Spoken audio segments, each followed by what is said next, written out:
Bon, en tout cas, les digues, ça a été la façon très classique de protéger les villes de ces rivières-là. Hein. Tu les mets entre deux barrières et elles filent droit. Sortent plus. Voilà, elles sortent plus. Sauf que c'est pas ce qui se passe en vrai. Et que si tu mets des digues tout le temps, et ben, dès qu'il pleut, et même plus loin sur le bassin versant, bah, tu as des niveaux qui augmentent et ça déborde.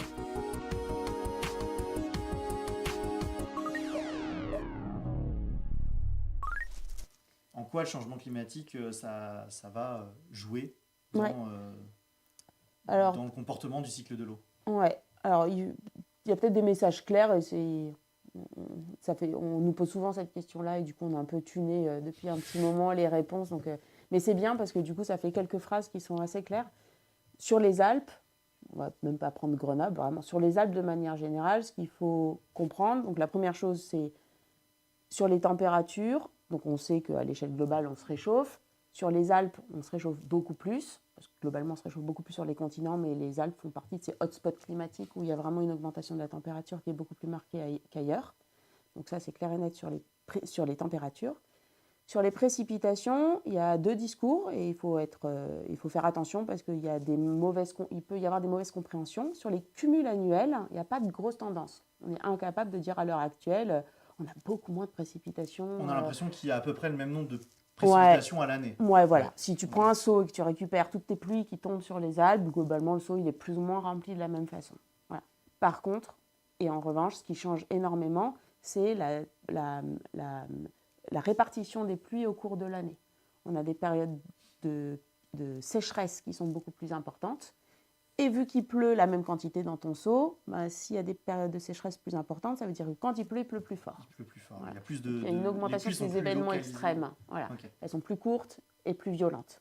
Et on a en plus des sécheresses qui viennent... Et bah, des périodes de temps sec qui sont beaucoup plus importantes qu'avant. Plus d'impact. Oui.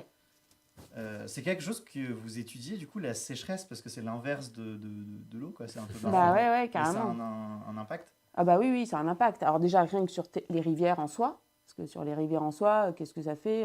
Ça fait que, alors c'est un mélange entre les précipitations et les températures, mais ce qu'on voit sur les précipitations, c'est que vu que la température augmente, et ben en hiver, ça tombe un peu plus sous forme de pluie que sous forme de neige, donc on a un problème de stock. Donc on a une augmentation des débits d'étiage, donc les débits d'étiage, c'est les débits les plus faibles de la rivière en hiver, parce qu'au lieu que la neige elle soit concentrée sous forme de neige dans les sommets, ben, elle a plutôt tendance à tomber dans la rivière, exactement. Et on a par contre en septembre, où on a toujours eu des débits d'étiage, c'est le moment où la rivière a les débits les plus bas, et ben là on a des débits d'étiage qui sont de plus en plus bas, liés au fait que ça a fondu plus tôt dans l'année, et du coup il y a vraiment plus d'eau en septembre-octobre. Donc on a des modifications à cause de justement ces pluies qui sont plus présentes en hiver, moins présentes en été. Ouais. Je ne veux pas dire de bêtises, c'est complexe. C'est un peu ça. Et du coup, tu as une modification du régime hydrologique de ta rivière. Donc nos rivières ne se comportent plus de la même manière. Nos cours d'eau, les nappes aussi, j'imagine. C'est ça. Tout l'écosystème est bouleversé. Et on n'a pas encore mis l'homme, si ce n'est à cause du changement climatique. Voilà, changement climatique. Mais les infrastructures humaines là-dedans, qu'est-ce qu'elles viennent faire ? Eh ben, elles fonctionnent. Là, on va parler du coup un peu d'hydrologie urbaine, parce que les précipitations, quand ça impacte la ville, là, ces modifications-là, du coup, tu as une gestion de l'eau qui est faite de façon très différente. Quand il fait sec, c'est très bien. Mais du coup, quand tu as des précipitations qui sont plus intenses et plus fortes, du coup, sur un sol très urbanisé et très imperméable, tu as tendance à augmenter le ruissellement. Et on le voit, les cas d'inondation qu'on a vus à Valence là récemment dans le sud de la France, c'est exactement ça. Et c'est même pas sur des sols urbains, sur de la culture intensive, sur du sol bien sec qui est plus capable d'absorber l'eau. Mais en fait, quand tu as des grosses pluies, ça sature hyper vite ton sol et ça ruisselle. Donc ça, il y a une gestion de ces eaux de ruissellement problématique en termes d'inondation, débordement. Et du coup, ces eaux de pluie, en vrai, quand elles tombent sur une ville, elles ruissellent sur ta chaussée, elles tombent dans les avaloirs et elle va dans ton réseau d'assainissement, donc tes égouts ou ton réseau d'eau pluviale. Mais du coup, quand ça vient d'un coup avec des intensités très très fortes et des énormes quantités d'eau, tu satures le réseau qui n'est absolument pas fait pour dimensionner. Pour sortir toute cette eau-là. C'est ça. Et donc du coup, ton réseau déborde. Et il déborde dans le milieu récepteur, qui sont souvent les rivières ou le littoral. Et donc les rivières sont les premières à subir ce ce débord. rejet. Ouais. Ça a toujours été le cas, hein. C'est un exutoire classique de nos eaux. Hein. J'avais lu une phrase comme ça sur le fait que nos villes étaient construites pour évacuer l'eau rapidement et pas la gérer. On y viendra peut-être après, mais c'est ça que tu veux dire Ouais. Souvent, quand on fait de l'hydrologie urbaine, on commence toujours par faire un peu d'histoire parce que c'est quand même comme ça qu'on comprend comment nos villes elles sont conçues à l'heure actuelle. Et c'est vrai que le mot assainissement, c'est vraiment rendre sain. Donc on a vu avec Rome que c'était pour assécher les territoires. Ensuite, on a géré les eaux pluviales. Donc il fallait quand même rendre la ville sèche et les éloigner. Et finalement, les eaux usées, c'est arrivé assez tard parce que se rendre compte que c'est les eaux usées qui peuvent rendre malade et tout ça, il a fallu quand même qu'il y ait un peu de science qui rentre, que ce ne soit pas le bon Dieu qui décide à peu près de tout ce qui se passe. Et donc les égouts, c'est assez tard. Hein. C'est grâce à la Grande Peste, aux épidémies de choléra qu'il y a eu les premiers décrets en Europe, en tout cas, qui ont permis de construire les premiers égouts. Et donc tout s'est fait à base de solutions d'ingénieurs et de tuyaux. C'était vraiment la solution miracle. Il y a des gravures magnifiques au 19e siècle. J'en avais peut-être envoyé, peut-être ça va passer, où ça sert ils imaginent pour la régie. une image en noir et blanc avec des tuyaux partout, où ils imaginaient que le tuyau allait résoudre tous les problèmes. Et il y a le... Ils sont rapides quand même. Donc, alors, ça, c'est celle d'avant. Donc ça, c'est une gravure du Moyen-Âge où ils montrent que avant le tout à l'égout, on balançait nos eaux usées juste sur la chaussée, quoi. Et il y avait d'ailleurs des métiers qui n'existent plus. Il y avait le monsieur qui faisait traverser les dames et leurs robes et leurs jupes, le ruisseau dégoûtant du milieu de la chaussée. Et voilà, et ça, c'est plutôt 19e siècle. On commence à vouloir que les villes soient belles, c'est les fameux immeubles haussmanniens, et le fait qu'il faut que la ville soit sèche. Voilà comment on voit la ville de demain où le tuyau résout tout. Donc il y a du tuyau pour les eaux, du tuyau pour la télé, du tuyau pour la soupe, du tuyau pour le rôti. Enfin, ils imaginent que le tuyau va résoudre la totalité de nos problèmes. Et donc, quand on avance un petit peu dans le temps, on voit que ce système-là, il atteint ses limites parce qu'il y a une urbanisation galopante, parce qu'il y a plus de gens dans les villes, parce que faire du tuyau, c'est cher. Quand on a construit nos énormes tuyaux au 19e siècle, les pays d'Europe, ils avaient colonisé la moitié du monde, ils étaient méga riches. Ce qui est pratique pour faire des tuyaux. Ce qui est pratique pour construire tous les trucs surdimensionnés qu'on a fait. Donc on se retrouve avec des collecteurs immenses. À l'heure actuelle, les pays n'ont pas du tout les sous pour renouveler ce patrimoine-là. Le béton, la durée de vie, c'est une centaine d'années. Donc tout est en bout de course. Donc c'est des tuyaux qui ne vont pas bien, qui sont en mauvaise santé. Et donc voilà, on a quand même une grosse problématique de gestion de ces eaux à l'heure actuelle. Cette solution miracle, elle répondait à des problèmes à l'époque, mais aujourd'hui on cause plein d'autres dans nos villes. Voilà. Et on a encore cet héritage-là justement dans notre architecture. Bien sûr. Et encore aujourd'hui, on continue d'avoir un peu cette solution-là quand on construit. J'imagine qu'il y a des choses qui évoluent quand même. Mais... Ouais, ça change un peu. Il y a eu plusieurs façons de régler ça, toujours à la mode très ingénieur, mais globalement, là maintenant, l'idée, c'est un peu l'idée qui n'est pas forcément mise en application, mais que tout le monde a bien en tête, c'est de rendre la ville de demain vivable, et ça va avec une gestion de l'eau qui est à peu près correcte sur le territoire, ça va avec le fait qu'on va essayer de limiter l'eau qui va dans les tuyaux, et par exemple pour l'eau pluviale, d'essayer d'infiltrer et de réutiliser le sol comme un réceptacle de ces eaux pluviales au lieu de la balancer dans les tuyaux. Pour l'infiltrer, il ne faut pas que ça soit place Grenette. Il faut pas que ça soit en plein centre-ville. Voilà, c'est ça. Il faut du coup débitumiser, permettre à la ville d'accepter, remettre de la végétation. On y reviendra à ça, parce que je sais qu'il y a une autre table qui est prête sur justement toutes les solutions qu'on a, comment on peut adapter une ville à ces problématiques qu'on est en train d'évoquer. Est-ce qu'il y en a d'autres, des soucis qu'on peut avoir par rapport à l'eau en plus donc on a vu le fait que les épisodes de pluie devenaient plus intenses avec le changement climatique et plus ramassés dans le temps, plus bref, qu'il y avait des périodes de sécheresse, donc ça modifiait grandement le niveau des cours d'eau, que effectivement l'artificialisation des sols, je l'ai dit en un coup, je suis content, l'artificialisation des sols jouait aussi énormément.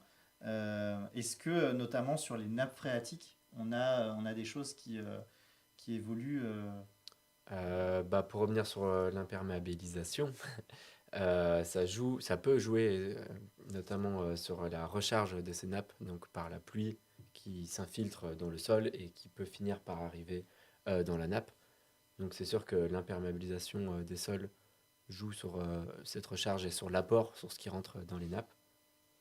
Et après, le changement climatique de manière générale, mais toujours intrinsèquement lié aux aménagements qui sont faits sur les rivières. Comme on l'a vu avec l'exemple de Grenoble, la rivière peut alimenter les nappes et forcément, si le régime hydrologique change, ça va changer comment va réagir et comment va vivre la nappe.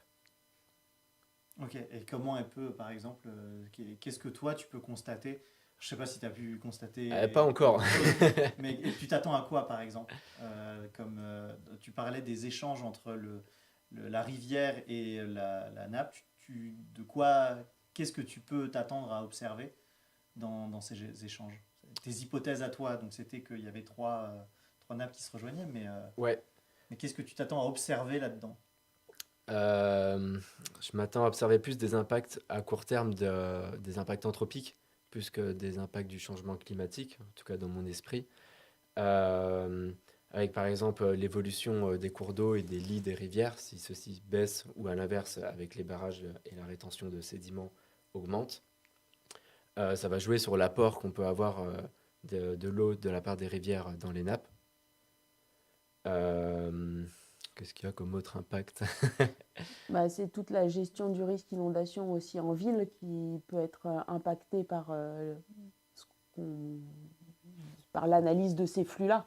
Je ne sais pas si on est capable de prédire une grande tendance. Là, c'est quand même compliqué, Hmm. on n'en est pas vraiment là. Mais par contre, plus donner des billes aux opérationnels pour essayer de mieux comprendre ces échanges nappes-rivières, eux, ça leur permettra voilà, de dimensionner peut-être des digues de façon différente.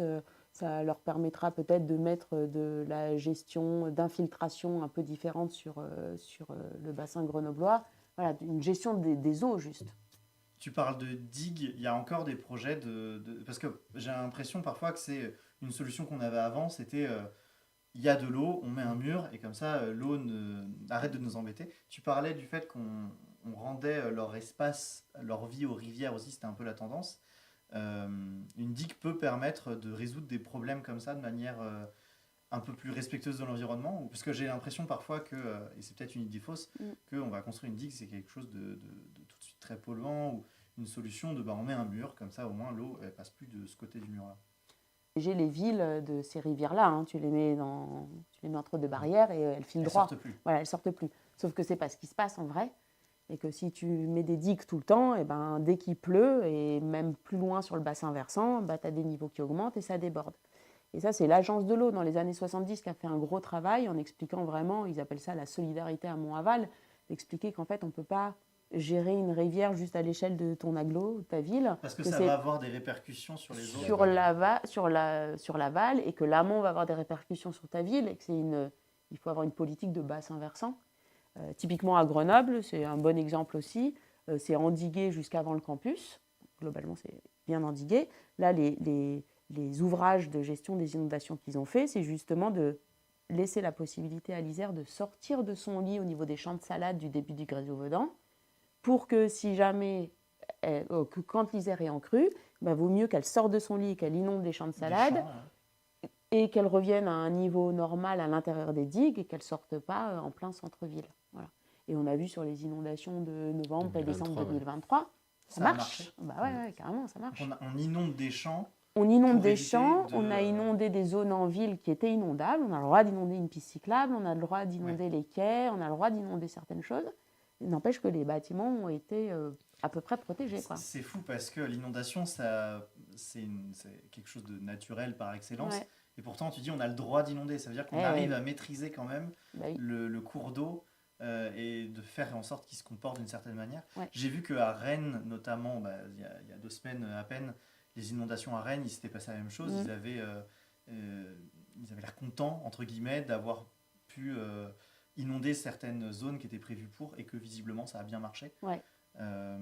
C'est vraiment une solution qu'on retrouve à plein d'échelles. Oui, carrément, ouais. Donc les grands mots, c'est vraiment rendre son lit à la rivière. Le fait de l'avoir canalisé de tout temps, oui, on a incisé les rivières. Il y a aussi ça, hein, c'est ce que racontait Nathan tout à l'heure. Quand tu mets ta rivière entre deux murs, et ben, quand ça débite à fond, et ben, tu as plutôt tendance à creuser le fond de ta rivière. Ça déstabilise les berges, ça déstabilise tes ponts et tes ouvrages s'il y a des trucs dessus. C'est déjà problématique. Donc, en dehors des villes, l'idée, c'est de rendre son lit à la rivière, donc de lui permettre de faire des tresses, de faire des méandres, de faire des bras. De déborder. Tu remets des zones humides. Et comme ça, en effet, quand elle monte en charge, elle s'étend sur des zones autorisées où il n'y a pas de dommages. Tu n'as pas des hôpitaux, tu n'as pas des écoles, tu n'as pas je ne sais pas quoi. Et quand tu rentres dans la zone urbanisée, tu la recanalises, mais les débits sont descendus. D'accord, parce qu'elle a eu le temps Elle a eu le temps de s'épancher avant, l'eau est partie avant. Quoi. Et l'eau, justement, parce que j'ai l'impression que ça fait juste du retard, en fait. Mais elle va finir dans la rivière, mais non, elle va pouvoir s'infiltrer aussi dans ça. Voilà. Elle s'infiltre beaucoup dans ces cas-là, dans les champs et tout. Oui, carrément. Ouais. Elle va réintégrer la nappe, du coup. Et donc là, la nappe phréatique va à nouveau s'écouler. Et donc là, si tu suivais en continu, tu aurais une augmentation du niveau des nappes. Sur les inondations de novembre-décembre 2023, sur le campus, les tampons qui ont sauté. Donc la nappe, elle est vraiment remontée haut. On a inondé le garage du labo. Forcément, tu as l'Isère qui est en charge, donc qui remplit l'eau souterraine. Et donc forcément, déjà qu'elle est qu'à 2-3 mètres. Alors là, c'est pour ça que le campus est une zone inondable, hein, que la plupart des bâtiments sont sur pilotis. Historiquement, ça a été construit sur une zone très marécageuse. Oui, c'est un endroit qui a été construit. C'est une zone humide, ouais. C'est un marais. J'avais vu des cartes comme ça, on voyait des méandres en fait, de rivières. Et je crois que tu en parles dans ta description de thèse. C'est le meilleur ami de Nathan. C'est ce qui me prend beaucoup de temps en ce moment. Vas-y, c'est quoi? Raconte. Donc l'Isère, elle est sous forme de méandre. Si on dessine, donc c'est une rivière qui serpente beaucoup.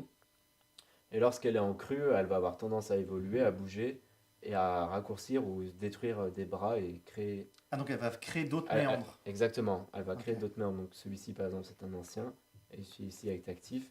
On va mettre des couleurs. Et ouais. On va mettre en vert. Donc en vert, on a l'ancien, c'est ça? Ouais, là, par exemple. Je sais pas si on voit bien. Oui, si on voit bien le chat. Bien. Et là, l'actuel. Et on se pose des questions sur justement ces anciens méandres de l'Isère. Est-ce qu'ils peuvent jouer un rôle sur les écoulements sous le terrain, accélérer les flux ou à l'inverse les ralentir et modifier le temps de transfert de ces eaux? La régie toujours au taquet. Donc là on a une carte effectivement et donc là on voit tous les méandres, on voit qu'elle est tordue. Ouais. Et donc il y a d'anciens méandres qui coupent certaines routes, c'est ça? Bah là sur la carte on en voyait un, celui tout en haut c'est voie français. Ouais, c'est ça. Qui est resté tout en haut à droite. Donc là, c'est une rupture pas du tout naturelle. Non, oui, tout en haut à droite, on a l'Isère qui va tout droit et on voit un ancien méandre qui fait toute une boucle. Ouais. Okay. Ils ont fait un aménagement pour la mettre rectiligne, c'est ça, dans les années 70. Ah, ça c'est humain. Oui, ça c'est humain. Ça c'est totalement humain. Ah, c'est drôle. Ok. Et donc le plan d'eau, le bois français, hein, qui est un peu Grenoble-Plage à l'heure actuelle, c'est fait dans un ancien méandre de l'Isère. Et pourquoi on a décidé ce genre de projet quel est l'intérêt de creuser à travers un méandre sans attendre que la rivière le fasse elle-même? Parce que j'imagine que là, ils avaient un projet de faire cette base aquatique, donc tu utilises, le milieu. J'imagine, je ne connais pas l'historique du bois français, mais je suppose que c'est ça. Ouais. Mais on était tout droit. Et en plein milieu du campus, donc ce que raconte Nathan, il y a un ancien chenal de l'Isère. Donc il y a un ancien. Et je le cherche. Chenal, c'est quoi la différence avec un méandre? Le méandre, ça va caractériser cette forme. Ah ok. Le virage. C'est le virage, ouais. Et chenal, c'est là où passe l'eau. C'est le lit. C'est un ancien lit de la rivière. Ouais, voilà, totalement. Ouais. C'est la même chose. Et tu dis, on le cherche? C'est-à-dire, on ne sait pas où il est. Il a disparu parce qu'on l'a un peu... c'était en 1729, précisément, qu'il y a eu la rupture de ce méandre. Et sur ces 300 années, il y a eu différents usages qui fait que ce méandre a disparu, au moins sur la surface actuellement. Si je le fais en plus gros, ça veut dire qu'on avait la rivière qui faisait ça, en gros, qui faisait un virage. Et tu dis la rupture, ça veut dire qu'elle a coupé un moment, elle est passée par un autre endroit? Ouais, totalement. Comment on peut... Si on par dessine le je sais pas si c'était très clair, je ne sais pas dessiner. Si, à peu près. Les airs actuellement passent comme ça. Ah, waouh, c'est dur de le redessiner. Non, mais Et il fait avant- pas un plan. On peut effacer les Ouais, on autres peut dessins. effacer, faire regarde. un truc mieux, regarde. Regarde. Ça t'aura plus de On place. refait bien. Alors, si la régie a un chiffon humide, c'est top. On peut tout leur demander, hein. Alors là, on a des bonbons aussi. On va oublier, on va les poser. Voilà, si vous avez envie. Voilà, le chat, c'est pour vous. Alors du coup, si tu fais... On fait le campus avec ces deux lacets là, comme ça. Et après, ça tourne. Ok, ça c'est cool comme ça. Ouais. Ok, je vois. Et bah l'ancien méandre, c'est dur à imaginer, mais ferait quelque chose comme ça. Ah oui, Et donc puis- pas du tout le même tracé. Et tout là, c'est En gros, ça le passe campus. après la rocade, là, le rond-point avec Ikea. Tu vois, ça va loin quand même. Et donc là c'est ce qu'on a le campus ici. Ouais, Voilà, il y c'est a ça. l'université de Totalement. Grenoble qui est là. Ouais, exactement. Et donc on a ce méandre énorme et qui a cessé d'être utilisé par la rivière de manière naturelle. De ce que j'ai compris, oui, à la Mm. suite d'une crue. Ça peut être aussi soudain que ça, c'est-à-dire qu'on a une inondation, une crue, et la rivière passe. Change son Soudainement. lit, change son chenal, totalement, ouais. C'est même ce qui se passe normalement si on l'indique pas. Et vu Ça qu'on l'a cherche pas la recouvert, patronne. on le cherche, c'est ça? Oui, bah moi je le cherche parce qu'on a justement ces hypothèses que ça modifie les écoulements souterrains et notamment peut-être les relations entre la nappe et la rivière. Ah, donc peut-être que les nappes phréatiques sont influencées ou se serviraient par exemple de Ça cet ancien méandre pour peut Ouais. jouer s'écouler dans plus ces facilement. écoulements, par Exactement. exemple, ou par exemple. inversement, Ou l'inverse. ralentir Ou cherche l'écoulement. l'inverse, ça. on pourrait l'inverser. Et ce Et qui est très marrant, c'est que tu as fait de l'histoire, tu as regardé plein d'images, et petit à petit, l'homme a utilisé ce terrain-là, et on retrouve la structure du paléo chenal avec la limite des champs, les limites cadastrales, et à l'heure actuelle encore, Les routes certaines suivent, routes et certains bâtiments du campus sont le long de cet ancien chenal. Moi je travaille sur le campus et je travaille place du Torrent. Ah C'est-à-dire- bah oui, oui, Ok. bon, c'est Oui. c'est des hypothèses aussi. Ok, ouais. c'est une des hypothèses, Ouais. c'est que ça passe là. Donc Ouais. peut-être je travaille au-dessus de cette ancienne D'un rivière. ancien méandre. Ok. Carrément. La classe. Mais c'est incroyable, j'avais jamais entendu parler de choses comme ça, de rivières qui deviennent fossiles presque, enfin, qu'on oublie Mhm. complètement. Et c'est marrant parce que votre laboratoire est construit quasiment dessus, enfin, à cet Ah endroit-là. bah oui, Pas oui. très loin. Et donc vous mettez plusieurs dans l'hypothèse. Comment est-ce qu'on peut être sûr de l'avoir retrouvé par exemple? Ah bah ça, c'est mon problème actuel. Bah, on essaye par différentes méthodes, par exemple de la géophysique. On a essayé d'envoyer des ondes électromagnétiques dans le sol et selon le type de sol que ça va être, plus du sable ou de l'argile, on va avoir une réponse différente. Et comme ça, on essaye de cartographier le sous-sol et de le retrouver. Et après, une manière encore plus simple, c'est de faire des trous et de chercher dans le sol des hétérogénéités qui pourraient être Donc tu cherches pourrait des zones signer, différentes, c'est ça? ouais, Dans entre, le- en dehors et dedans pour essayer de prouver son existence et de comprendre qu'est-ce qui le compose aussi. D'accord. Et donc si tu vois un sol qui est de nature différente, si tu vois un sol de nature différente ici par exemple, donc sur l'ancien cours de la rivière et à nouveau sur ici et que tu vois le même sol, possiblement ça veut dire que la rivière est passée par C'est ces ce deux que points. j'aimerais bien Ouais. trouver. D'accord. Ça c'est ce que tu espères trouver. Ouais, c'est ça. Et donc, du coup, hier après-midi, on a passé une après-midi à faire des trous de tarière partout dans le campus. Voilà. Donc à la C'est Tarère froid. à essayer Ouais. de chercher des trucs. Bah, Ok. faire des trous de quelques Et, mètres. et on de analyse profondeur. quoi du coup? C'est quoi c'est quoi les paramètres qu'on regarde dans le sol? Qu'est-ce qui nous permet? Parce que j'imagine quand même que c'est de la terre meuble. On a dit Ouais. que c'était un marécage, donc ça doit se ressembler. Ce qu'on cherche, bah, globalement, ça ressemble à des limons ou des sables. Et nous, on va essayer de regarder, bah, comme tu l'as bien dit, s'il y a quelque chose d'homogène sur le tracé et à l'inverse en dehors du tracé. Et après, ce qu'on cherche à avoir, c'est les propriétés hydrodynamiques de ce sol. C'est-à-dire, est-ce que c'est un sol où l'eau peut passer rapidement ou à l'inverse lentement. Et pour ça, on va plutôt essayer de faire utiliser la modélisation Donc numérique tu fais pour faire ça. aussi de la modélisation, donc Ouais. tu fais des simulations informatiques pour essayer de comprendre Ouais, c'est ce ça. que ça pourrait donner. C'est des modèles qui traduisent les équations hydrogéologiques d'écoulement et qui font des solutions numériques. Et moi, je joue un peu avec. Tu tentes des trucs. Je tente des trucs et je vois si ça m'arrange.